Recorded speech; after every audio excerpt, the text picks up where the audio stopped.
Hello, everyone. Welcome back to our reflections on the book of James. This week, I've been reading and thinking about James 4, verses 13 to 17. If you want to read these verses now, just pause the video and continue with it after. I think what James wants to teach us through these verses is that we need to stay humble towards God when it comes to planning our lives.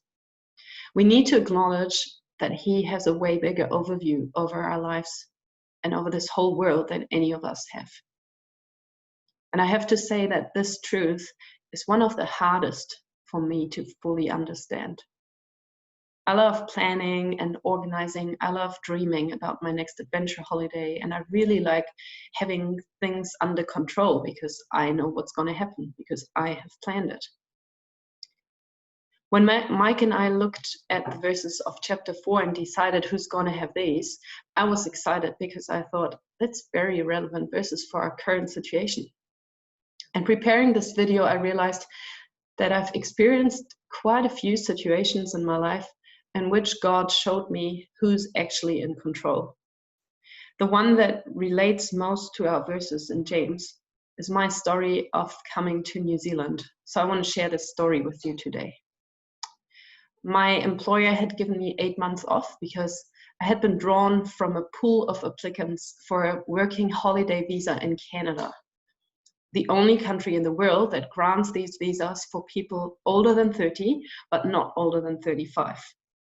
So when I put my name into the lottery, I had no expectations of being drawn at all. But God decided differently.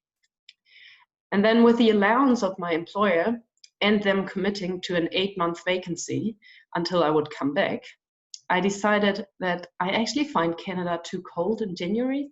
So why not book a trip to New Zealand first, cycle through the country and fly to Canada 2 months later. It would still be cold enough in March.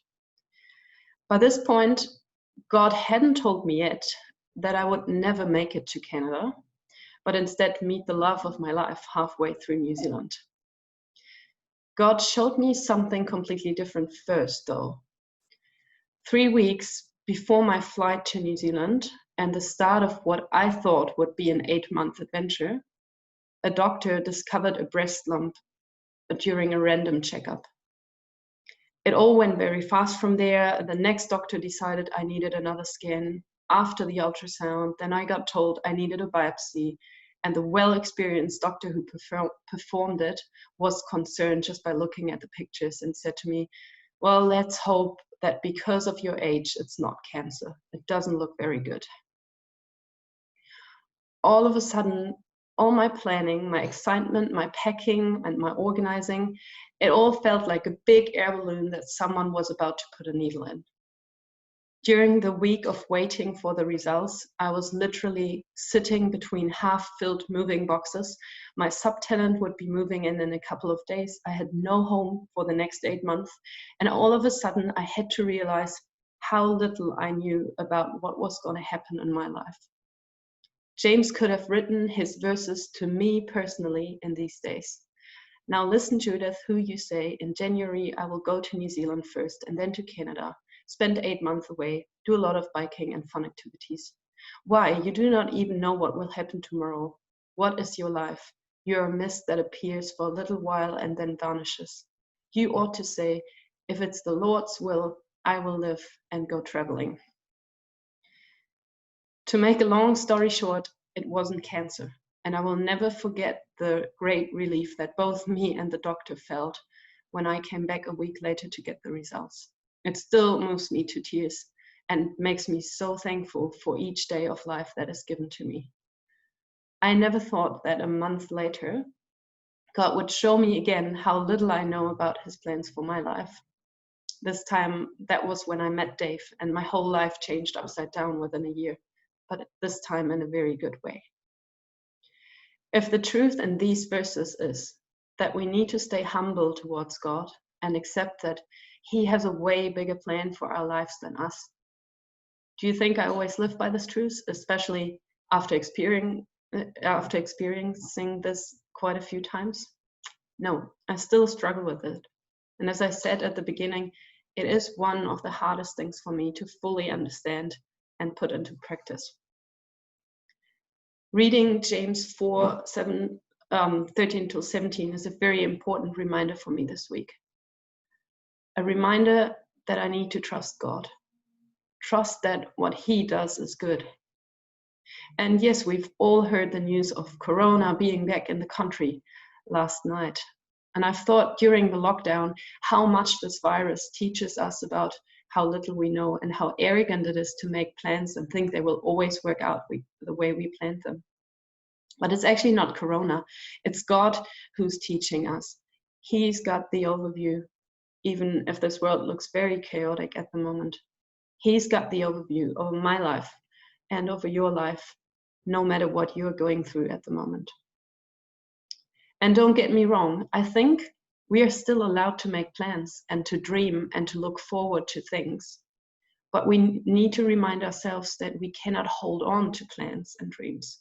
We need to take them lightly.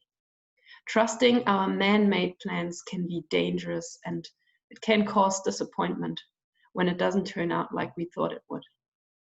We can hold on to God, though, and to His goodness and to His love. Verse 17 also reminds us of what's always a right thing to do.